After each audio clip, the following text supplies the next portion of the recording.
Story time audio ബുക്സിലേക്ക് എല്ലാവർക്കും സ്വാഗതം. CV Nirmala എഴുതിയ മറുതീരം തേടി. നിർത്ത്. ഗൗതമിനെ നിനക്ക് വിട്ടുതരാൻ ഞാൻ ഉദ്ദേശിക്കുന്നില്ല. അത് നീ മനസ്സിൽ വെച്ചോ. ഞങ്ങളുടെ ബിസിനസ് മുഴുവൻ കൈയടക്കാനാണ് നിന്റെ പദ്ധതി എന്നൊക്കെ എനിക്കറിയാം. നിനക്കതൊന്നും കിട്ടില്ല. പിന്നെ കിട്ടുന്നത് വാങ്ങിച്ചുകൊണ്ട് പിരിഞ്ഞു പോവുക. അതുകൊണ്ടാ വീണ്ടും വീണ്ടും ചോദിക്കുന്നേ. എന്ത് വേണം നിനക്ക്? Cash, land, flat or villa? പറ. നയോമി ഏതാനും നിമിഷം ചിന്താധീനയായി നിന്നു. എന്നിട്ട് പറഞ്ഞു, ശരി, ഞാൻ ആലോചിച്ചിട്ട് പിന്നീട് പറയാം. എനിക്ക് ചില ഫ്രണ്ട്സുമായി ഇക്കാര്യം സംസാരിക്കാനുണ്ട്. ആവശ്യത്തിന് സമയമെടുത്തോ. അതിനൊന്നും വിരോധമില്ല. പക്ഷേ നീ ഇനി ഗൗതമിനെ കാണരുത്, സംസാരിക്കരുത്. എന്തിനും ഒരു പ്രാവശ്യം കൂടി ഞങ്ങൾ തമ്മിൽ കാണും. പിരിയേണ്ടി വന്നാൽ യാത്ര പറയണമല്ലോ. നയോമി പറഞ്ഞു. ഓക്കെ, അത് അവനുമായിട്ടുള്ള അവസാനത്തെ കൂടിക്കാഴ്ചയായിരിക്കണം. അത് പറയാൻ പറ്റില്ല. എനിക്ക് ആലോചിക്കണം. നീ എന്തൊക്കെ ആലോചിച്ചാലും, ആരോടൊക്കെ നീ അഭിപ്രായം ചോദിച്ചാലും, ആരെല്ലാം നിന്നെ പിന്തുണച്ചാലും ശരി, ഗൗതമിനെ നിനക്ക് ഞാൻ തരില്ല. അത് ഉറപ്പിച്ചോ. ഹേമലത ശങ്കർ തറപ്പിച്ചു പറഞ്ഞു. ആരെയും വെല്ലുവിളിക്കാനില്ല. മാഡത്തിൻ്റെ മുൻപിൽ ഞാൻ ആരുമല്ലെന്നും എനിക്കറിയാം, നയോമി പറഞ്ഞു. എൻ്റെ മുന്നിൽ മാത്രമല്ല, എൻ്റെ മകൻ്റെ മുന്നിലും നീ ആരുമല്ല. നീ വെറും ഒരു കീടം മാത്രമല്ല, അവൻ്റെ ചെരുപ്പിൽ കയറിപ്പറ്റിയ ഒരു പുഴു. അത്രയേ ഉള്ളൂ നീ. അതെല്ലാം ഓരോരുത്തരുടെ കാഴ്ചപ്പാടല്ലേ. നമുക്ക് ഈ ലോകത്ത് ആരെ വേണമെങ്കിലും അങ്ങനെയൊക്കെ വിചാരിക്കാൻ പറ്റും. ഒരിക്കലും മറ്റുള്ളവർ വിചാരിക്കുന്ന പോലെ ആയിരിക്കില്ല ആരും. അല്ല, നിന്റെ ഈ ഓർമ്മക്കേട് തന്നെ അഭിനയമാണോന്ന് എനിക്ക് സംശയമുണ്ട്. എന്ത് പറ്റിയിട്ടാ നിനക്ക് ഓർമ്മക്കേട് വന്നത്? നിന്റെ തലയ്ക്ക് എന്തെങ്കിലും പരിക്ക് പറ്റിയോ? ഇല്ല. തിരുവനന്തപുരം ജനറൽ ഹോസ്പിറ്റലിൽ ഞാൻ അന്വേഷിച്ചു. നിന്നെ കണ്ടു കിട്ടിയപ്പോൾ അവിടെ ആണല്ലോ അഡ്മിറ്റ് ചെയ്തത്. നിന്റെ തലയ്ക്ക് ഒരു പരിക്കും പറ്റിയതായിട്ട് അവരുടെ മെഡിക്കൽ ചെക്കപ്പ് റിപ്പോർട്ടിൽ പറയുന്നില്ല. ECG മുതൽ MRI വരെ അവർ നോക്കിയിട്ടുമുണ്ട്. നിന്റെ മെമ്മറി നഷ്ടപ്പെടാൻ തക്കവിധം ഒരു ഹെഡ് ഇഞ്ചുറിയും നിനക്ക് സംഭവിച്ചിട്ടേയില്ല. അതിനെപ്പറ്റി എനിക്ക് അറിഞ്ഞുകൂടാ. ഹെഡ് ഇഞ്ചുറി കാരണമാണോ മെമ്മറി പോയത്, അതോ മറ്റെന്തെങ്കിലും കാരണം കൊണ്ടാണോ എന്ന് ഡോക്ടേഴ്സ് ആരും പറഞ്ഞു തന്നിട്ടില്ല. മറ്റെന്ത് കാരണം? വയറുവേദന വന്നാൽ മെമ്മറി പോകുമോ? കാലിൻ്റെ മുട്ട് പൊട്ടിയ മെമ്മറി പോകുമോ? അതൊന്നും എനിക്കറിയില്ല. പറയുന്നതിന് ഒരു ലോജിക്ക് വേണ്ടേ? ഈ സംശയമൊന്നും എന്നെ ട്രീറ്റ് ചെയ്ത ഡോക്ടേഴ്സിന് ഇല്ലായിരുന്നല്ലോ. താൽക്കാലികമായിട്ട് നിനക്കെന്തോ ഒരു മനോവിഭ്രാന്തി ഉണ്ടായെന്നല്ലാതെ മെമ്മറി നഷ്ടപ്പെടുന്ന വിധത്തിലുള്ള എന്തെങ്കിലും ഒരു കനത്ത ആഘാതം നിന്റെ മസ്തിഷ്കത്തിന് സംഭവിച്ചതായി അവരാരും രേഖപ്പെടുത്തിയിട്ടില്ല. പോലീസിൻ്റെ കേസ് ഡയറിയിലും അങ്ങനെയില്ല.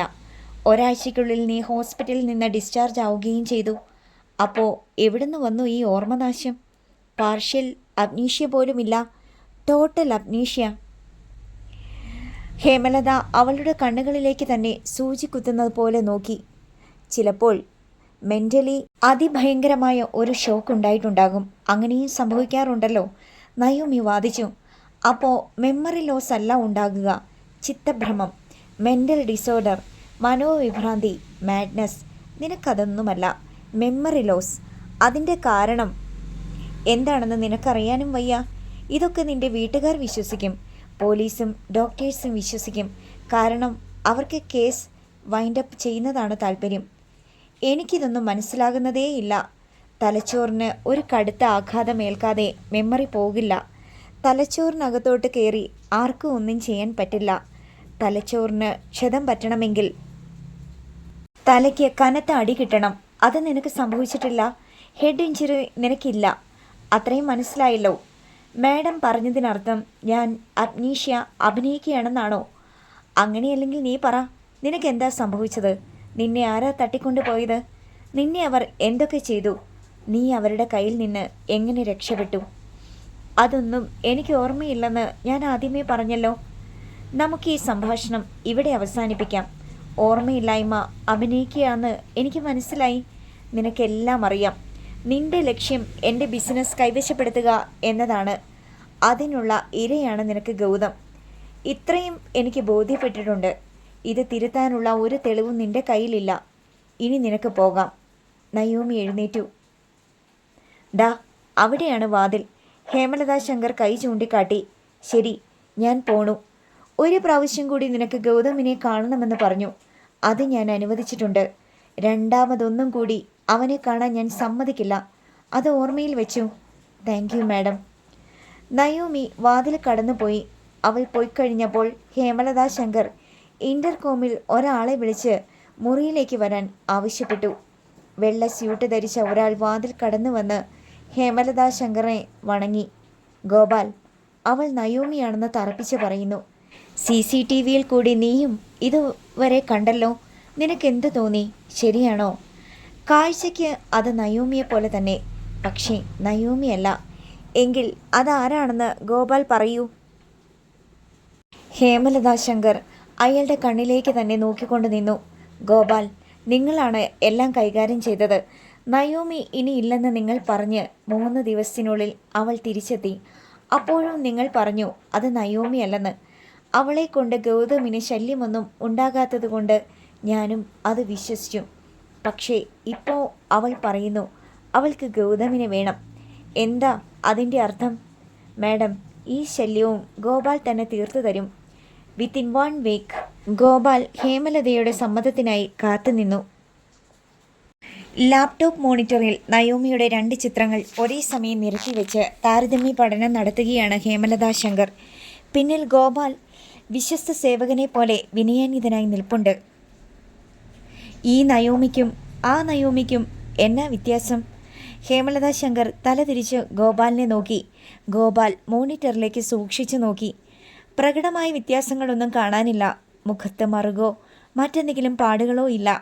വേണമെങ്കിൽ ഒരു നയോമി അല്പം ക്ഷീണിച്ചും കവിൾത്തടങ്ങളുടെ കനം കുറഞ്ഞും താടിത്തുമ്പ് അല്പം നീണ്ടും ഇരിക്കുന്നു എന്ന് വേണമെങ്കിൽ പറയാം. പക്ഷേ അത് മെലിച്ചൽ കൊണ്ട് സംഭവിക്കാവുന്ന സ്വാഭാവികമായ അന്തരം മാത്രമാണ്.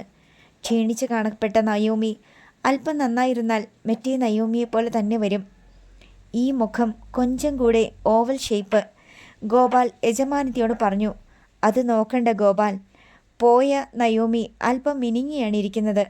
വന്ന നയോമി നല്ല പോലെ ക്ഷീണിച്ചിരിക്കുന്നു. പോയ നയോമി ക്ഷീണിച്ചാൽ ഇങ്ങനെ തന്നെ വരും. പോയ നയോമി അല്ല മാഡം തിരികെ വന്നത്. ഗോപാൽ തൻ്റെ വാദം ആവർത്തിച്ചു.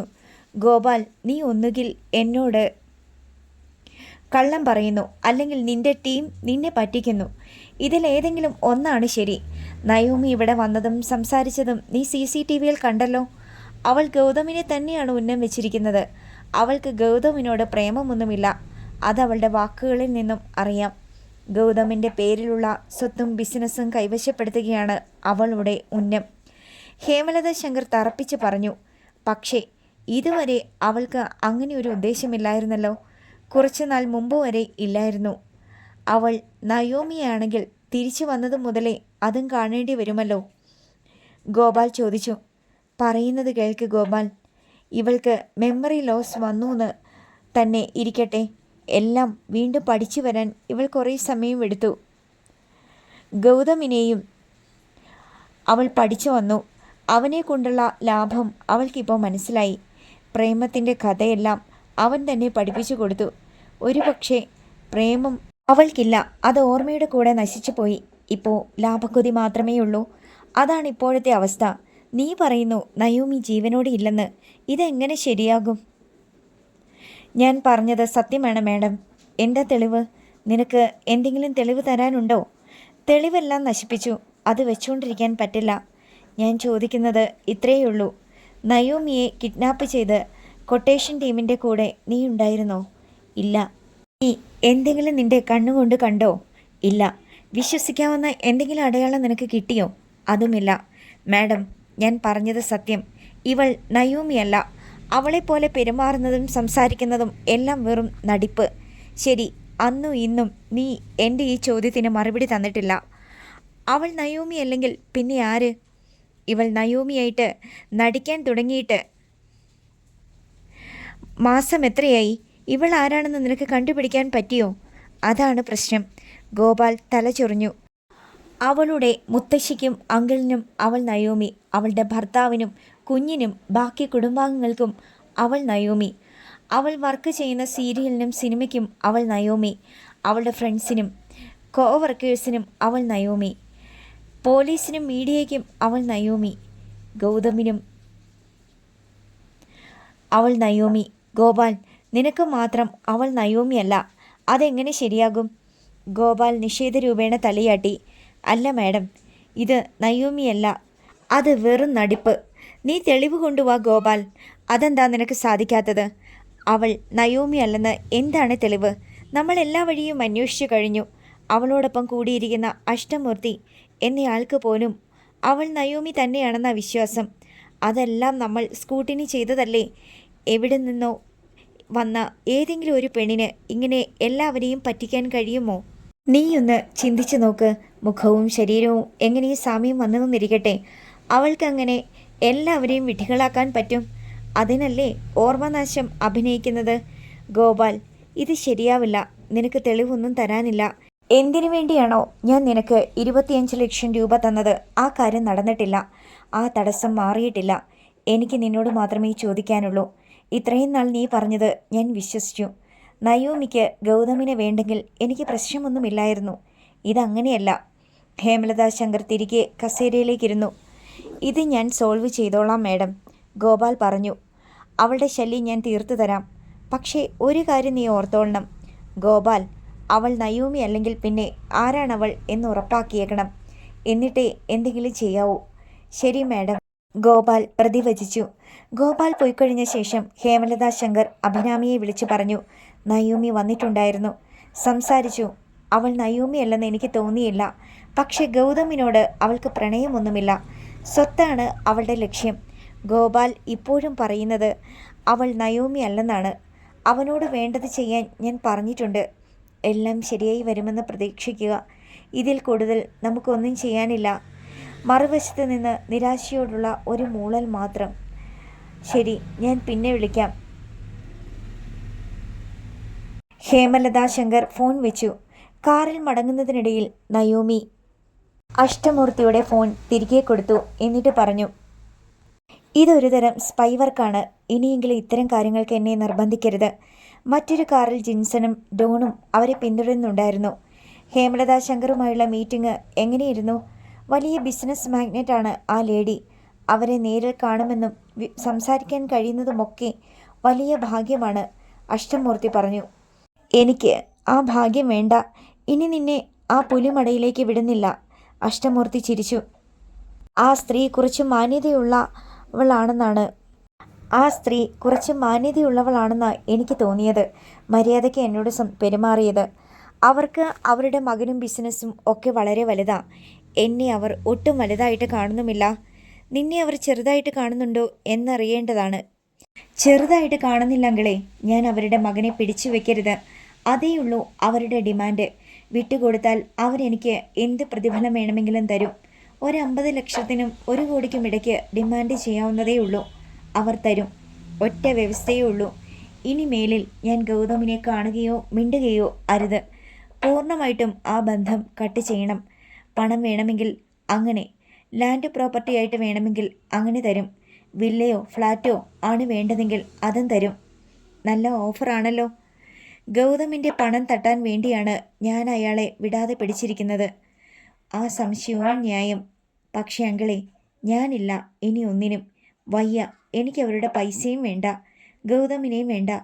അറിയാവുന്ന ജോലി ചെയ്ത് എൻ്റെ കുടുംബം നോക്കി ഞാൻ എങ്ങനെയെങ്കിലും ജീവിച്ചു പോയിക്കൊള്ളാം. ഡ്രൈവിങ്ങിനിടയിൽ ഒരു നിമിഷം അഷ്ടമൂർത്തി തലതിരിച്ച് അവളെ നോക്കി. സ്പൈ വർക്കിന് ഞാനില്ലെന്നേ പറഞ്ഞുള്ളൂ. ഞാനും ഹേമലത ശങ്കറും കൂടി നടത്തിയ സംഭാഷണം മുഴുവൻ ആ മൊബൈലിൻ്റെ വോയിസ് റെക്കോർഡറിലുണ്ട്. ഇതിൽ കൂടുതൽ എനിക്കൊന്നും ചെയ്യാനില്ല. ഗൗതവുമായി ഒരു മീറ്റിങ്ങിനും കൂടി നീ സമ്മതം ചോദിച്ചിട്ടില്ലേ? അഷ്ടമൂർത്തി ചോദിച്ചു. അതെന്നോട് അങ്കിൾ പറഞ്ഞിരുന്നത് പോലെ തന്നെ ചെയ്തു. നെക്സ്റ്റ് മീറ്റിംഗ് അവസാനത്തേതായിരിക്കണമെന്ന അവരുടെ വാണിംഗ്. എനിക്കിനി ഗൗതമിനെ കാണുകയേ വേണ്ട. നീ അങ്ങനെ പറഞ്ഞില്ലല്ലോ. അങ്കിളിനെ ഓർത്താ പറയാതിരുന്നേ. ഓക്കെ, എന്തായാലും ഇനി നിങ്ങളുടെ സംഭാഷണം എങ്ങനെയുണ്ടായിരുന്നെന്ന് പഠിച്ചിട്ടേയുള്ളൂ ഫർദർ ഡിസിഷൻസ്. നിന്നെ വീട്ടിലേക്ക് തിരിച്ചു വിട്ടേക്കാം. എന്താ? ശരി. പക്ഷേ ഗൗതമുമായിട്ടുള്ള ലാസ്റ്റ് മീറ്റിങ്ങിന് നീ റെഡി ആയിരിക്കണം. അയാൾ വിളിക്കുന്ന നേരത്തല്ല, ഞങ്ങൾ പ്ലാൻ ചെയ്യുന്ന സമയത്ത്. എനിക്ക് പ്രൊട്ടക്ഷൻ തരാൻ അങ്കിളിന് പറ്റുമോ? ആ സ്ത്രീ എന്തെങ്കിലും ചെയ്താൽ? നീ ഇപ്പോൾ തന്നെ ഞങ്ങളുടെ പ്രൊട്ടക്ഷനിലാണ്. ആ ഹേമലത ശങ്കർ ഒരു പക്ഷേ എൻ്റെ കാര്യം ഏതെങ്കിലും കൊട്ടേഷൻ ടീമിനെ ഏൽപ്പിക്കാൻ സാധ്യതയുണ്ട്. ഞാൻ അവരുടെ ഓഫറിനൊന്നും വഴങ്ങുന്നില്ലെങ്കിൽ അത് ഞങ്ങൾ കരുതിയിട്ടുണ്ട്. പക്ഷേ അവരുടെ ഭാഗത്താണ് ശരി. ഗൗതവുമായി ഞാൻ എന്തെങ്കിലും ബന്ധം മുമ്പ് ഉണ്ടാക്കിയെങ്കിൽ അത് വലിയ തെറ്റായിരുന്നു. ഞാൻ ഒരിക്കലും അങ്ങനെ ചെയ്യരുതായിരുന്നു. ഭർത്താവും കുഞ്ഞുമുള്ള ഞാൻ, ഭാര്യയും കുഞ്ഞുമുള്ള ഒരാളെയാണ് അടർത്തിയെടുത്ത് എന്നോട് ചേർക്കാൻ ശ്രമിച്ചത്. നയോമി പറഞ്ഞു. നീയല്ലല്ലോ അങ്ങനെ ചെയ്തത്, പഴയ നയോമിയല്ലേ? അഷ്ടമൂർത്തി ചോദിച്ചപ്പോൾ നയോമി പെട്ടെന്ന് മുഖം തിരിച്ച് അയാളെ നോക്കി. പുതിയ നയോമിക്ക് പഴയ നയോമിയെപ്പറ്റി ഒന്നും അറിയില്ല. പഴയ നയോമിയെപ്പോലെ ചീത്ത അഭിലാഷങ്ങളില്ല, ഹീനമായ വികാരങ്ങളില്ല, ദുരാഗ്രഹം ഒട്ടുമില്ല. എന്നു മാത്രമല്ല, പുതിയ നയോമി നന്മയിലും സ്നേഹത്തിലും ത്യാഗത്തിലും വിശ്വസിക്കുന്നു. ശരിയല്ലേ? അങ്കിൾ എന്താ പുതിയ നയോമി എന്ന് പറഞ്ഞത്? പഴയ നയോമി തന്നെയല്ലേ പുതിയതും? ഒരു വ്യക്തി എന്ന് പറഞ്ഞാൽ എന്താണ്? നമ്മൾ കാണുന്ന രൂപമാണോ? ഒരാളിൻ്റെ ചിന്തയും പ്രവൃത്തിയും സംസാരവും കൊണ്ടാണ് വ്യക്തി ഉണ്ടാകുന്നത്. നയോമി എന്ന ശരീരമല്ല, നയോമി എന്ന വ്യക്തി ചിന്തയും പ്രവൃത്തിയും സംഭാഷണവുമാണ്. അങ്ങനെ നോക്കുമ്പോൾ പഴയ വ്യക്തിയല്ല പുതിയ നയോമി. പുതിയ ചിന്ത, പുതിയ പ്രവൃത്തി, പുതിയ സംഭാഷണം, ഇതൊന്നും പഴയ വ്യക്തിയുടേതുപോലെയല്ല. യാതൊരു സാമ്യവുമില്ല. അഷ്ടമൂർത്തി വിശദീകരിച്ചു. അത്രയ്ക്ക് മാറ്റം സംഭവിച്ചിട്ടുണ്ടല്ലേ? നയോമിയുടെ ഒച്ച ദുർബലമായി. നയോമിക്കറിയില്ല നയോമിക്ക് വരുന്ന മാറ്റങ്ങൾ. ചുറ്റുമുള്ളവരാണ് അത് തിരിച്ചറിയുന്നത്. ഇനി വലിയ മാറ്റങ്ങളൊന്നും ഉണ്ടാവില്ല, നയോമി പറഞ്ഞു. അങ്ങനെ കണ്ണുമടച്ച് പറയണ്ട, ഞങ്ങൾ ഒരു മാറ്റം പ്രതീക്ഷിക്കുന്നുണ്ട്. അഷ്ടമൂർത്തി ചിരിച്ചു. അതെന്തു മാറ്റം? നയോമിയുടെ പുരികം ചുളിഞ്ഞു. വീടിൻ്റെ ഗേറ്റിൽ ഡ്രോപ്പ് ചെയ്താൽ പോരെ? അഷ്ടമൂർത്തി ചോദിച്ചു. അത് മതി, നയോമി സമ്മതിച്ചു. എന്നാൽ നമ്മൾ എത്തി. വളവ് തിരിഞ്ഞ് ഏതാനും വാരകൾ കൂടി മുന്നോട്ട് പോയ ശേഷം കാർ ഗേറ്റിനോട് ചേർന്ന് നിന്നു. അപ്പോൾ നമുക്ക് ഇനിയും കാണാം, ഞാൻ വിളിക്കാം. അഷ്ടമൂർത്തി കൈനീട്ടി. ഹസ്തദാനം നടത്തുമ്പോഴും നയോമിയുടെ കണ്ണിൽ ചോദ്യം ബാക്കി നിന്നു. പക്ഷേ അഷ്ടമൂർത്തി ഉത്തരം നൽകിയില്ല. ജിൻസനും ഡോണും സഞ്ചരിച്ചിരുന്ന കാർ അഷ്ടമൂർത്തിയെ മറികടന്നു പോയി. നയോമി കാറിൽ നിന്നിറങ്ങി വീട്ടിൽ ചെന്ന് കയറുന്നത് വരെ അഷ്ടമൂർത്തി കാത്തു നിന്നു. അതിനുശേഷം കാർ ഓടിച്ചുപോയി. അഷ്ടമൂർത്തിയും സംഘവും ഹോട്ടൽ റൂമിൽ ഒത്തുകൂടി. ഫോണിലെ വോയിസ് റെക്കോർഡർ പതിച്ചെടുത്ത സംഭാഷണങ്ങൾ അവർ ശ്രദ്ധാപൂർവം കേട്ടു. ആദ്യം മുതൽ അവസാനം വരെ വീണ്ടും വീണ്ടും ആവർത്തിച്ചു കേട്ടു. ഹേമലത ശങ്കറിൻ്റെ സംഭാഷണത്തിൽ ഒരു ഭീഷണിയുണ്ട്, അത് ശ്രദ്ധിച്ചോ? ഡോൺ സി പറഞ്ഞു. നയോമിയെ എന്തെങ്കിലും ചെയ്യുമെന്നുള്ള ഭീഷണിക്കും അപ്പുറത്തുള്ള ഭീഷണി. അതായത് നയോമിയെ കൈകാര്യം ചെയ്തതുപോലെ നിന്നെയും വേണ്ടി വന്നാൽ കൈകാര്യം ചെയ്യാൻ മടിയില്ലെന്ന്. അതെനിക്ക് മനസ്സിലായില്ല. ജിൻസൺ ഞെട്ടിച്ചുളിച്ചു. നയോമിയെ അവർ വേണ്ട വിധം കൈകാര്യം ചെയ്തു കഴിഞ്ഞു എന്ന ധ്വനി അവരുടെ സ്വരത്തിലുണ്ട്. അതവർക്ക് തീർച്ചയുള്ള കാര്യമാണ്. ഈ നയോമി വേറൊരാളാണ്. അവൾ നയോമിയായിട്ട് നടിക്കുകയാണ്. ഇവൾക്ക് ഗൗതമിനോട് ആസക്തിയില്ല. പക്ഷേ ഇവളും ശല്യമായി തീർന്നാൽ ഉചിതമായി നടപടി സ്വീകരിക്കാൻ മടിയില്ല. ഡോൺ ഡി വിശദീകരിച്ചു. ശരിയാണ്, അതാണ് അവർ ഉടനീളം പറഞ്ഞു വെക്കുന്നത്. ഒരു കൊലപാതകം കൂടി നടത്താൻ അവർക്ക് താല്പര്യമില്ല. ആദ്യത്തേത് കഷ്ടിച്ചാണ് രക്ഷപ്പെട്ടത്. രണ്ടാമതൊന്നു വേണ്ടി വന്നാൽ നയോമി എന്ന പേരിൽ കൊല്ലപ്പെടുന്നത് ആരാണെന്നും അവർക്കറിയില്ല. അത് എവിടെ ചെന്നെത്തും എന്ന ഭയവുമുണ്ട്. അതുകൊണ്ടാണ് എന്തും കൊടുത്ത് ഒഴിവാക്കി വിടാൻ വേണ്ടി കനത്ത ഓഫർ വെച്ചിരിക്കുന്നത്, ഡോൺ ഡി പറഞ്ഞു. അപ്പോൾ ഹേമലത ശങ്കറാണ് നയോമിയെ തട്ടിക്കൊണ്ടുപോയതിന് പിന്നിലുള്ള പ്രേരക ശക്തിയും സാമ്പത്തിക ശക്തിയും, അഷ്ടമൂർത്തി അഭിപ്രായപ്പെട്ടു. യാതൊരു സംശയവും വേണ്ട. പക്ഷേ അവരെ സഹായിച്ചത് ആരൊക്കെയാണെന്ന് നമുക്കറിഞ്ഞുകൂടാ. അവരെ എങ്ങനെ പിടികൂടും? ജിൻസൺ ചോദിച്ചു. ഇരയായി നയോമിയെ തന്നെ ഇട്ടുകൊടുക്കണം. ആ ഇരയെ കൊത്തേണ്ടത് ഹേമലത ശങ്കർ എന്ന വമ്പൻ സ്രാവാണ്. അവർക്ക് കൊത്താതിരിക്കാൻ പറ്റില്ല, ഡോൺ ഡി ശുഭാപ്തി വിശ്വാസത്തോടെ പറഞ്ഞു. രാമചന്ദ്രൻ നായരെ ഹോസ്പിറ്റലിൽ നിന്ന് ഡിസ്ചാർജ് ചെയ്ത് വീൽചെയറിലാണ് കാറിനടുത്ത് വരെ കൊണ്ടുവന്നത്. അഷ്ടമൂർത്തിയും ഉണ്ടായിരുന്നു നയോമിയുടെ കൂടെ. പിന്നെ ഉദയഭാനുവും സൗദാമിനി അമ്മയും. 3 പേരും കൂടി താങ്ങിപ്പിടിച്ച് രാമചന്ദ്രൻ നായരെ കാറിൽ കയറ്റി. ഉദയഭാനുവാണ് കാർ ഓടിച്ചത്. നയോമിയും ആ കാറിൽ പോന്നു. അഷ്ടമൂർത്തി സ്വന്തം കാറിൽ അവരെ വീട് വരെ അനുഗമിച്ചു. വീട്ടിലെത്തിയപ്പോൾ വീൽചെയറില്ല. കാറിൽ നിന്നിറങ്ങിയപ്പോൾ രാമചന്ദ്രൻ നായർക്ക് ഭയമായി. തനിക്ക് നടക്കാൻ കഴിയില്ലെന്ന് അയാൾ വിചാരിച്ചു. വേച്ച് വീണു പോകുമെന്നായിരുന്നു പേടി. സിറ്റൗട്ടിലേക്ക് കയറുന്നത് വരെ നയോമിയും സൗദാമിനിയമ്മയും താങ്ങിപ്പിടിച്ചു. അമ്മ ഇനി വിട്ടേക്ക്, നയോമി പറഞ്ഞു. രാമചന്ദ്രൻ നായർ പേടിച്ച് കൈയെടുത്ത് വിലക്കി. മുത്തച്ഛന് പേടിയാ, അമ്മ വിട്ടേക്ക്, നയോമി നിർദ്ദേശിച്ചു. സൗദാമിനിയമ്മ പതിയെ രാമചന്ദ്രൻ നായരുടെ കയ്യിൽ നിന്ന് പിടിവിട്ടു.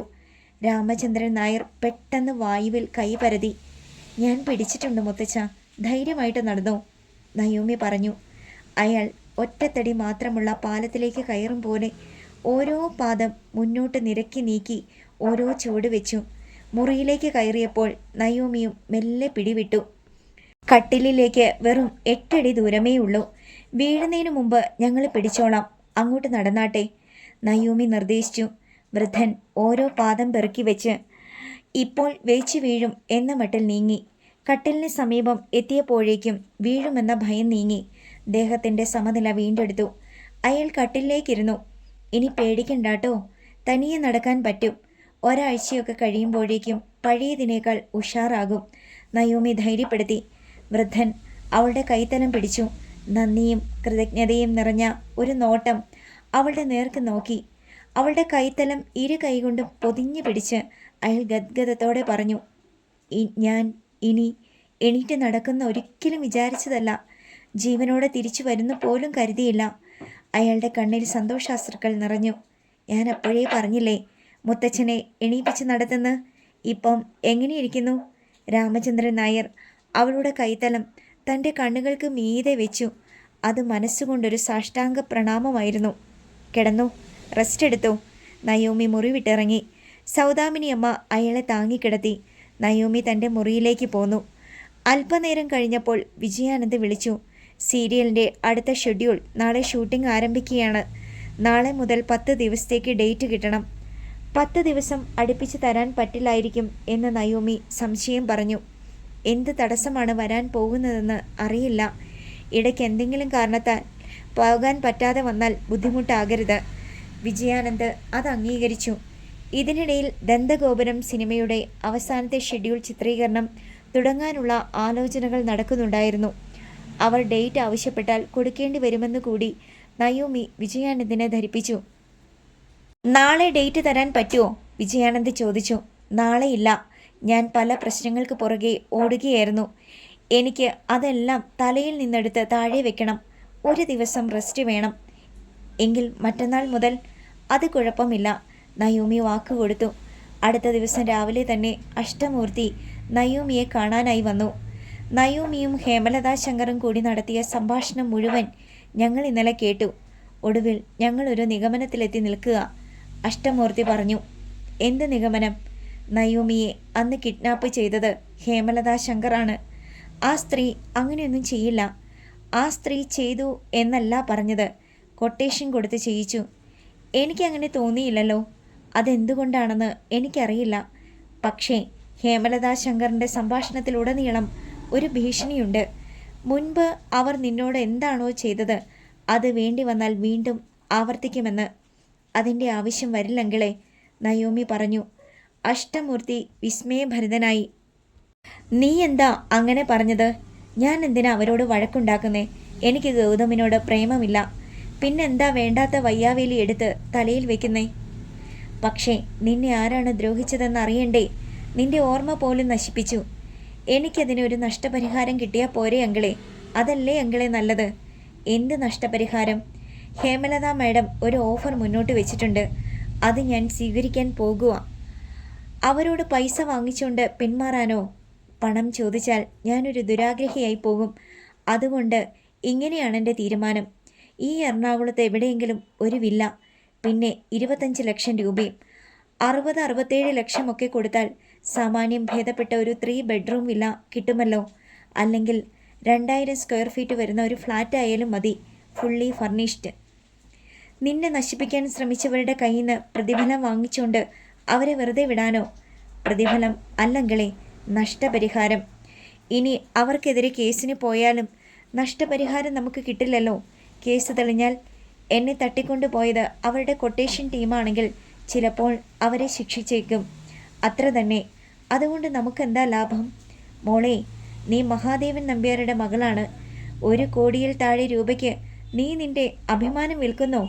100 കോടിയല്ല, 500 കോടിയല്ല, 1000-ലധികം കോടി രൂപയുടെ ആസ്തിക്ക് ഏക അവകാശിയായ നീ.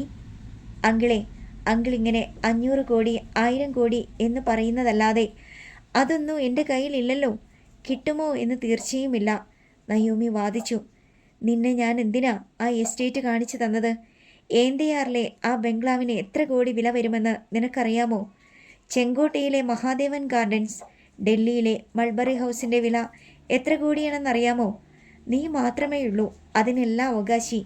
ഹേമലത ശങ്കറിനേക്കാൾ 4-5 ഇരട്ടി ആസ്തിയുള്ളവളാണ് നീ. എന്നിട്ട് നീ ഇപ്പോൾ അവരുടെ കയ്യിൽ നിന്ന് നക്കാപ്പിച്ച വാങ്ങിച്ചുകൊണ്ട് അവരുമായി കേസ് രാജിയാകാൻ പോകുന്നോ? അവരുമായി എന്ത് കേസ്? എനിക്ക് അവരോട് വഴക്കില്ലല്ലോ. ഞങ്ങൾ തമ്മിൽ ഒരു കേസും നിലവിലില്ല. അവരെന്നെ ഉപദ്രവിച്ചു എന്നതിന് യാതൊരു തെളിവുമില്ല. അവരുടെ മകനെ ഞാൻ പ്രേമിക്കുന്നില്ല. അവരെന്നെ ഉപദ്രവിച്ചിട്ടുണ്ടായിരിക്കും എന്നൊരു ഊഹം മാത്രമേ ഉള്ളൂ. അതിൻ്റെ നഷ്ടപരിഹാരമാ ഞാൻ കണക്ക് പറഞ്ഞ് വാങ്ങാൻ പോകുന്നേ. അതോടെ ആ പ്രശ്നം തീർന്നല്ലോ. ഗൗതമിനോട് നീ എന്ത് പറയും? എനിക്ക് കുറച്ചു കാലം കൂടി ജീവിച്ചിരിക്കാൻ ആഗ്രഹമുള്ളതുകൊണ്ട് പിന്മാറുന്നു എന്ന് പറയും. അവൻ നിന്നെ ഏതെങ്കിലും വിധത്തിൽ ദ്രോഹിച്ചാലോ? നീ കൈയൊഴിഞ്ഞാൽ അവന് പകയുണ്ടാവുമല്ലോ.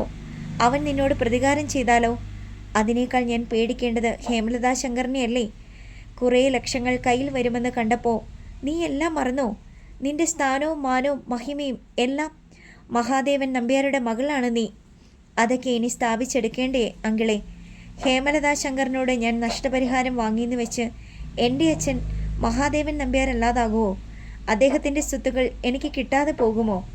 അർഹതയുണ്ടെങ്കിൽ അതെനിക്ക് തന്നെ കിട്ടുമല്ലോ. നയോമി പറഞ്ഞതിനെ പ്രതിരോധിക്കാൻ അഷ്ടമൂർത്തിക്ക് മറുപടിയൊന്നും കിട്ടിയില്ല. ശരി, ആ പൈസ കിട്ടിയിട്ട് നീ എന്ത് ചെയ്യാൻ പോകുന്നു?